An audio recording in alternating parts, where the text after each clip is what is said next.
Dober dan. Dan, živja. Kaj je prvi ukrep, ki ga boste uvedli demokrati, če boste po volitvah imeli dovolj politične moči? Prvi ukrep, ki ga bomo uvedli, bomo razbremenili delo in začeli urejati slovensko zdravstvo, predvsem javni del slovenskega zdravstva. Koliko poslancev pričakujete, ocenite realno, da bomo po volitvah lahko videli ali znate pravilno predvidevati? Da, realno je, da dobimo 20 plus poslancev. Menite, da boste demokrati po volitvah kingmaker, ki bo odločil, kdo bo premijer in kakšna bo koalicija? Mi ne bomo kingmaker, ampak bomo king, se pravi, da bomo mi sestavljali bodočo koalicijo. Torej, vprašanje, kakšno koalicijo si želite in s katerim premijejem, torej vi si želite koalicije z Anžetom Logarjem, ampak kakšno? Naš kandidat za premijeja je dr. Anže Logar. Želimo si pa, tako kot je že predsednik večkrat povedal, levo, desno, ampak ne ideološko, se pravi koalicijo, ki bo razvojno ravnovana, zato da Slovenija zadiha z levim in desnim ključnim krilom. Zdaj, mi se ne delimo na leve in desne. Jaz sem v enem podcastu povedal, da mi smo prehod za pešce med levo in desno stranjo ceste in na prehodu za pešce je varno. Torej, če boste po volitvah dve možnosti, ali izključno desna koalicija ali pa leva koalicija z nekimi dodatnimi desnosredinskimi strankami, je potem ta druga možnost za vas v bistvu prva možnost, ne samo desna koalicija. Glejte, za nas je prva možnost razvojno naravnana koalicija, ker imamo vse stranke. Da, ampak ti dve možnosti, ki sem vam jih ponudil, med tema dvema izbirate. Samo desna ali mešana? Vedno mešana. Dobro. Slovenija rabi konsens, rabi družbeni dogovor, da gremo naprej. Dobro, katerega premijeja glede na opravljeno delo bolj cenite? Prejšnjega Janšo ali sedanjega Goloba in zakaj? Jaz mislim, da sta oba imela svojo možnost, da sta oba naredila nekaj ukrepov dobrih. Ampak enega morate zdaj izbrati. Ja, težko izberem enega. Dobro. Predsednik vaše stranke med novinarji velja za prvaka med politiki, ko gre za izogibanje jasnim odgovorom na vprašanja, ki jih ne želi slišati.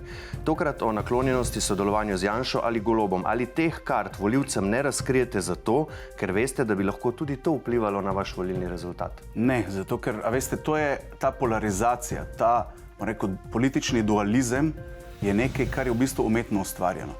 Slovenci nismo levi, desni, črni, beli. V Sloveniji obstajajo dobre in slabe rešitve in na tem moramo graditi. In zato se mi ne ukvarjamo ne z gospodom Golobom, ne z gospodom Janšo. Mi ponujamo naš program, imamo odličen program in pa res močno ekipo za ministre. Z enim stavkom prepričajte volivce, da demokrati niste zgolj proksi SDS-a, kot pravite. Z enim stavkom to povem tako, imamo program, imamo ekipo, ekipa je iz prejšnjih levih strank, iz prejšnjih desnih strank in priložnost je za vse, ki hočejo sodelovati. Če boste demokrati v vladi, na katerem položaju vidite Anžeta Logarja, prej ste rekli premijeja, ampak tako, če te možnosti ni, na katerem položaju ga vidite? Anže Logar bo naslednji premijer. Dobro, kaj pa sebe? Kot zdravstvenega ministra. Dobro, kako ocenjujete nedavni napad na Iran?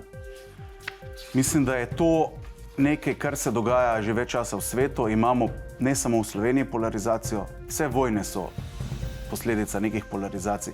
In mi za mir, bom rekel, v Sloveniji in tudi v tujini rabimo sodelovanje in razbito polarizacijo. Končajte stavek, zvestoba je zame najpomembnejše. Komu ali čemu pa ste najbolj zvesti? Svoji ženi. Na katerem položaju bi bili po volitvah Boštjan Lindav, Robert Šumin, Mateja Gončin, če bi lahko o tem odločali? Mislim, da je to preuranjeno za te stvari. To so ljudje, ki so, bom rekel, strokovnjaki, odlični strokovnjaki, vsak na svojem področju in to bi mogli vprašati njih, kajti... Ne, vi se z njimi pogovarjate, ki jih vi v vaši stranki vidite, na kakšnih položajih? Jaz mislim, da so vsi na svojih položajih, kjer so, opravljajo odlično delo in tam, oziroma nadgradnja teh položajev bi bili za mene osebno odlični kandidati. Pa se vam zdijo stiki vašega predsednika z aktivno tožilko specializiranega državnega tožilstva primerni? Glejte, Slovenija je, bom rekel, dovolj majhna, da se praktično vsi poznamo, tudi mi dva se poznava. In če se človek pogovarja z nekom, da dobiva neke kredibilne informacije, mislim, da to s tem ni nič narobe. Verjamete v Boga? Da. Podpirate splav?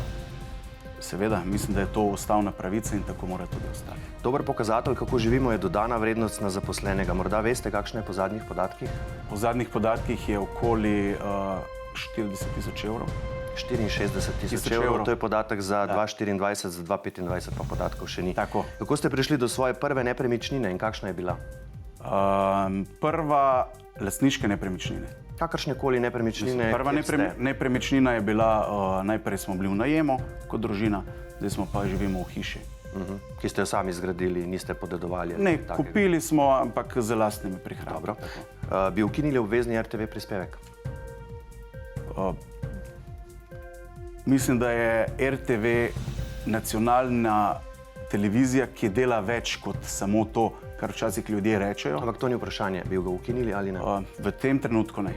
Ali menite, da je treba vsebine vplivnežev na socialnih omrežjih regulirati enako, kot so regulirane vsebine v medijih, da so torej tudi oni za objavo svojih vsebin lahko podvrženi popravkom, odškodninskim tožbam in kazenskemu pregonu, tako kot novinarji in uredniki? Poglejte, spletni mediji so nekaj, kar se je zgodilo pred določenimi leti in to je stvar, ki se razvija, tako kot so se mediji včasih razvijali. Vprašanje je nekaj drugega. Da, in samo pridem do tega. Svoboda govora je nekaj, kar moramo imeti, ampak tisti, ki nekaj izreče, mora za to tudi odgovarjati. Tudi če so to spletni vplivneži, torej da je vaš odgovor, čeprav razumem v tem primeru. Glejte, regulacija v nobenem primeru ali pa neka cenzura ne deluje. Mi moramo delati na tem. Govorimo o cenzuri. Mediji smo regulirani, odgovarjamo za to, kar objavimo. Za vse vsebine smo podvrženi odškodninskim tožbam, pregonu, ali bi morali tudi vplivneži. In če nekdo kleveta, ga lahko druga stran toži. Saj to imamo v slovenskem kazenskem zakoniku. Tako. Okay. Končajte stavek, če bi na loteriji zadel milijone, bi? To je težko vprašanje. Nikoli se nisem s tem ukvarjal. Najverjetneje bi te milijone razpršil, nekaj bi dal v dobrodelne namene. Res težko vprašanje, ampak to bi bil odgovor. No? Hvala lepa. Hvala vam.